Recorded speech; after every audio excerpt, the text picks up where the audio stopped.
The first question I wanted to ask you is, in terms of school reform or educational reform, how do you see contemplative education or contemplative learning as a support for how schools might reform themselves?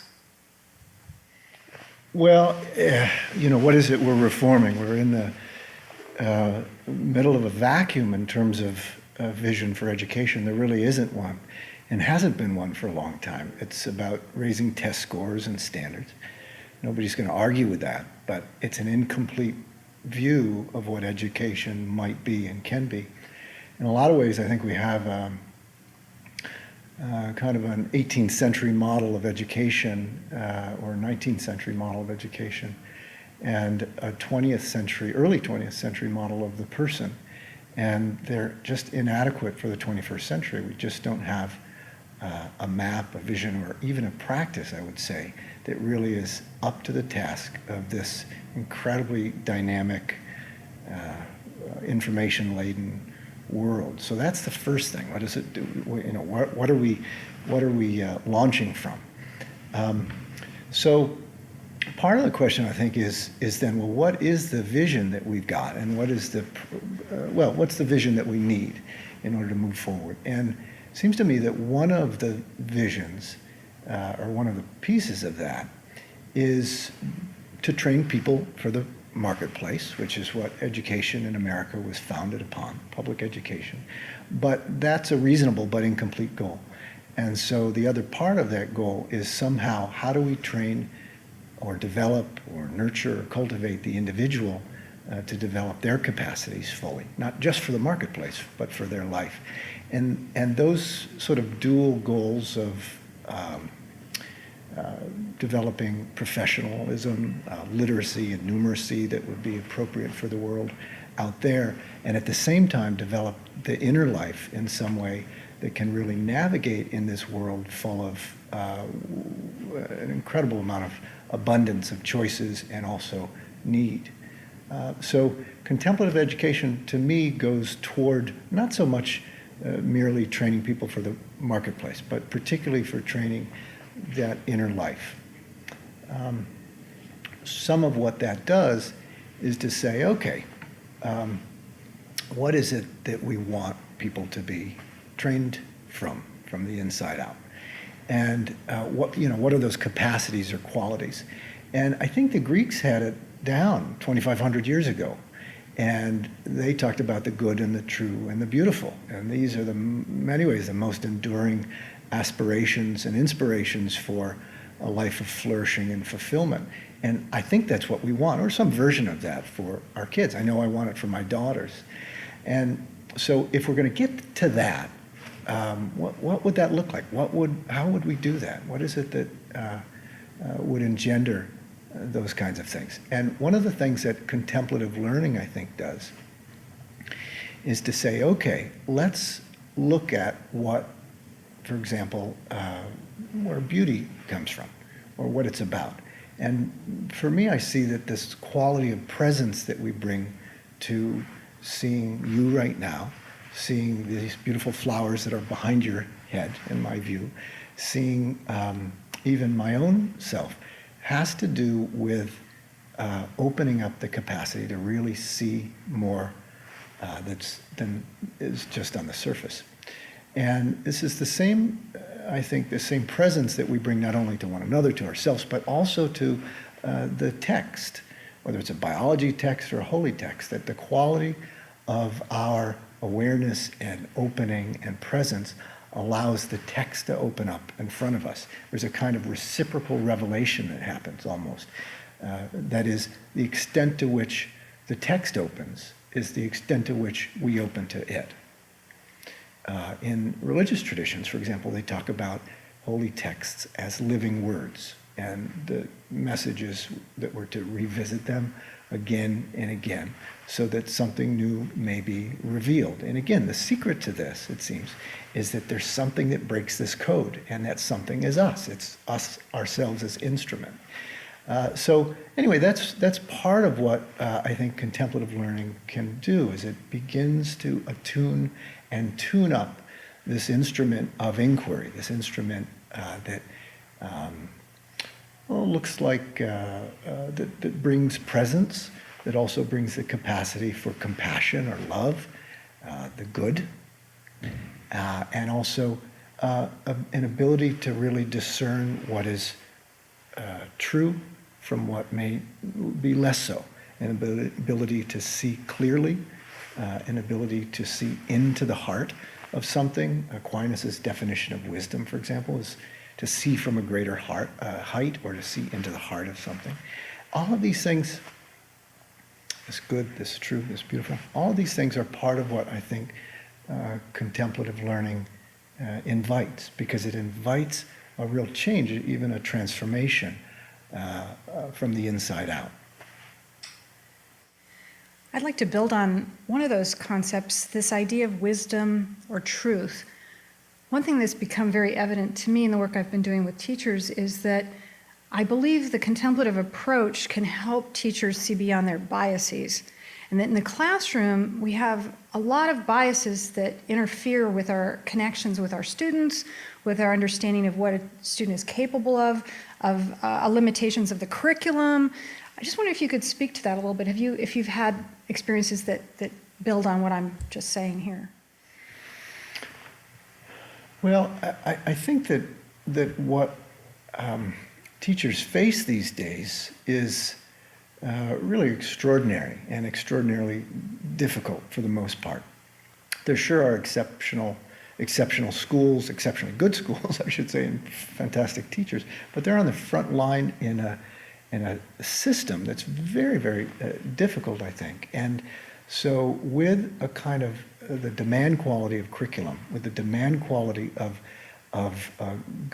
getting through things onto the next thing so that we can measure the thing in some standardized thing, that we really have lost an ability for depth and for attention to relationship with one another, relationship with the material, and relationship with self. And I think these are some of this is sort of the fundamental backdrop often that so many teachers are faced with these days. And so a decision to say, okay, we're going to take a moment to sort of go inside and check in. We're going to find the relevance and the resonance in this material. We're going to find and reflect upon the meaning of this. We're going to try to have some dialogue. Our task is not just to learn the material, but and care for the material, but it's instead to learn about one another and ourselves. And so it seems to me that the most fundamental filter or screen or brick wall to get to a place of real intimacy with text and self and one another are these incredible demands that we've got. There just isn't much room. And teachers these days, as you know so well, often describe, and this has changed over 10 years and 15 years, they often describe a tremendous feeling of a lack of autonomy in the classroom, and therefore a lack of flexibility at being able to move into material or into a student's concern rather than move on to the next thing. In terms of what our kids need for the future, thinking about this incredible speed of societal change that we've been experiencing for the last 30, 40 years, and this idea that there's such a knowledge base that's growing so rapidly that it's almost beyond any of our abilities to keep up with. Does it seem to you that maybe this learning information is not as important as learning other skill sets that may, that what the future holds is a different kind of educational process that people need to have? What are the things that our kids are going to need to be able to do out there in the world in terms of their work life even? Yeah, education by definition is walking into a future, preparation to walk into a future that's not yet determined. And as we've seen, the acceleration in change has been tremendous and continues to. Jobs didn't exist. Facebook didn't exist a few years ago, right? So this incredible change, including the incredible flood of information. An estimate 5 or 8 years ago was that the amount of information available doubles every 18 months. Today, maybe it's 18 days. It's just tremendous. So nobody can keep up. It's impossible. And trying to catch up is like running behind a train that continues to accelerate as you fall further and further behind. So is there something else? Is there some other way? So certainly we need information. We need basic skills. We need literacy and numeracy, those kinds of things. There's no question about those. Those are baseline, foundational pieces that are essential for a life lived in the world. But as necessary they're also insufficient. And so one of the things that I think we do tend to see increased need for is an ability to open the mind, shift the mind for particular tasks. So, for example, one of the things that I see contemplative learning is about is an ability to intentionally open the aperture of consciousness so that we can both absorb more and attend to more, given whatever situation is before us. So this is about a radical flexibility. An ability to adapt to this changing dynamic, an ability to not only acquire information. This banking model of education is outmoded, particularly when we have access to everything with a click of a mouse. So it's instead, how do I discern what's of value in this deluge of information? How do I really find and sift and sort and discern?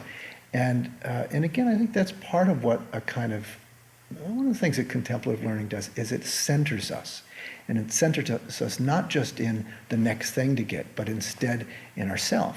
And so we provide a kind of anchor or a kind of touchstone or a kind of center point for being able to say, okay, is this a value or is this not a value? So those are a couple of things. This ability to shift and modulate consciousness depending on the need that's there, an ability to find a center. I asked my students the other day if they were feeling a little frazzled. They looked like it. It was, papers were due at the end of the semester, and they described, 100% described yes. And they even described it as normative, that this was their normal state of being.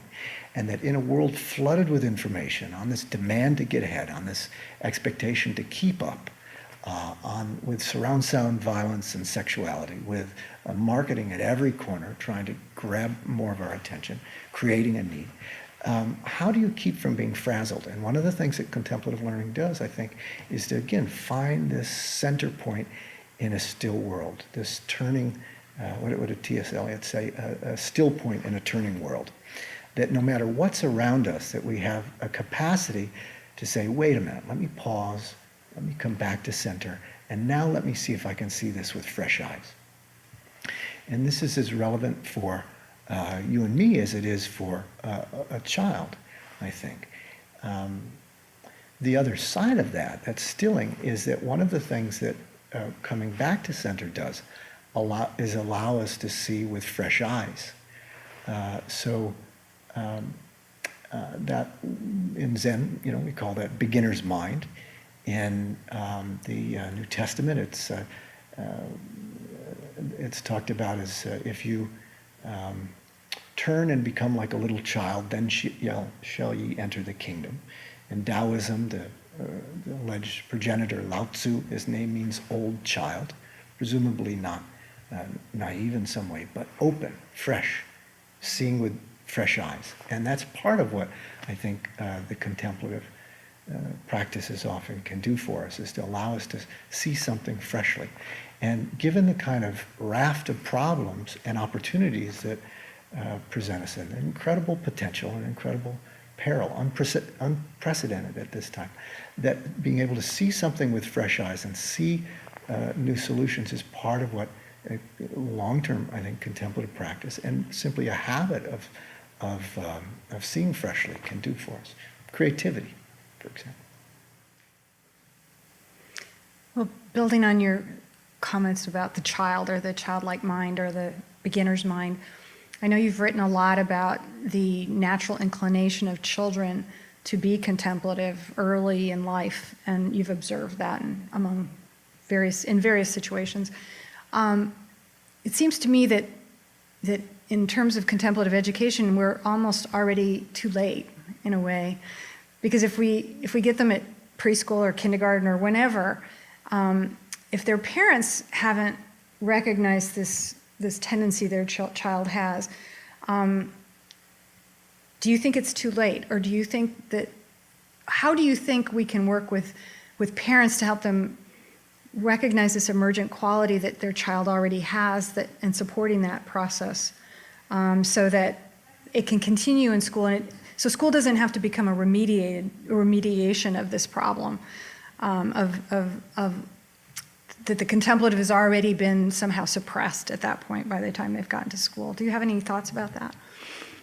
Yeah, schools have a big task, don't they? They're supposed to do everything, and it's really daunting. And so to the question, I do think kids, many kids, if not most of them, are natural contemplatives. That is, they have a capacity for wonder, and they have a capacity for awe, hearing a thunderstorm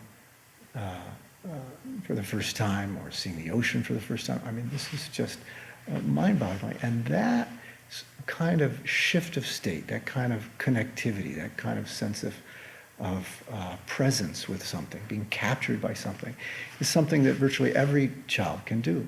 Again, the goal in Zen practice is, and the process to get there is beginner's mind, and this is often what kids have. So if they have that already, then are there some things that we can do as parents or educators to try to nurture that, to try to honor that in some way? And so I think that part of it is a presupposition. First, it begins with a presupposition about who children are. And if they're blank slates for us to write on, if they are empty containers for us to fill up, then we've made a mistake already. We've lost them.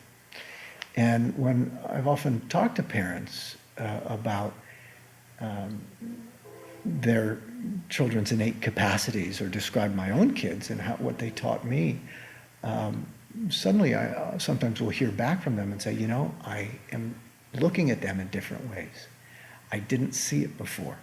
And now that I see it in them, even though I've been close to them and love them deeply, now that I'm looking for some of this capacity, we could even call it spiritual capacities that are innate in there, I see it, and now I have new respect for them. I loved them, I always respected them, but now I see it. So the first thing is actually to begin to potentially see and acknowledge that kids already have something going on.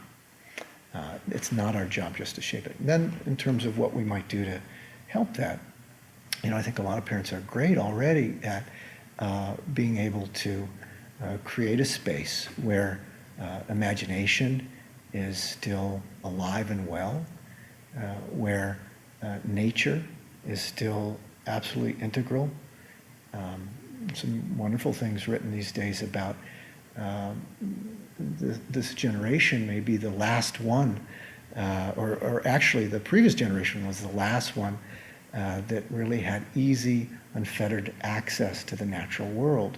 And that when we overschedule and have fear of litigation and over Bermuda grass or over concretize playgrounds and so forth, we lose the kind of magical connection that we get with nature.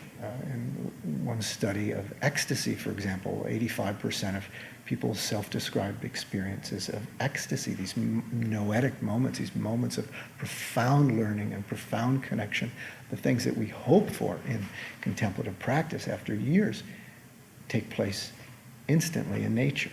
And so if anything we can do to bring children back into easy contact with nature, I think is another thing that we can do.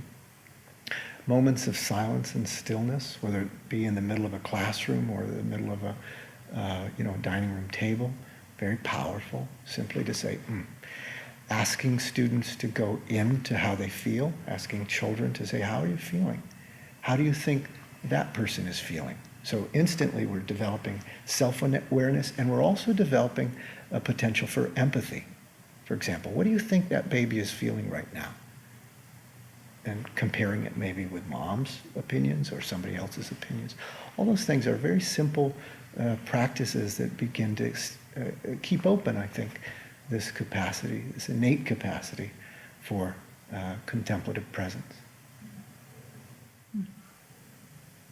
Well, I think that's pretty much everything I had to ask you. Do you have any final words that you'd like to add to our conversation? Well, if we look back, when we look back 30 years from now, I don't want us to be, maybe you and I won't be here, but I don't want us to look back and say, where were the educators? Where were the people who knew something about this? Where were the people who knew that what we've been doing in too many situations has been deforming? And so we're at a point where education is really at a transition point. We're either going to do more of the same, and we will do some of that, or it's time for an upgrade. It's time for education 3.2 or whatever it is. And it's going to take some radical shifts. And one of the very subtle ones, I think, in some ways, is to begin to include the person, the student, at the center of the educational experience, and that the person as instrument. Contemplation isn't just about, okay, can the person be quiet or still or more resilient or manage their emotions, but it's a means of inquiry. It is the tool, we are the tool, the only tool we have in order to make inquiry into the world. Now, we have other devices, we have microscopes and telescopes to extend our reach of our senses, but ultimately they're simply mere extensions of the instrument that's us.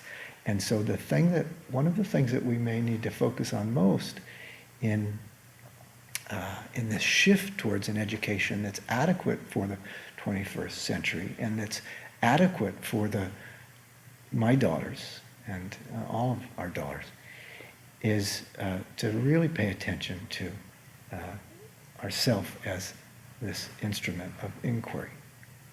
So contemplative learning has something to say about that, I hope. Thank you.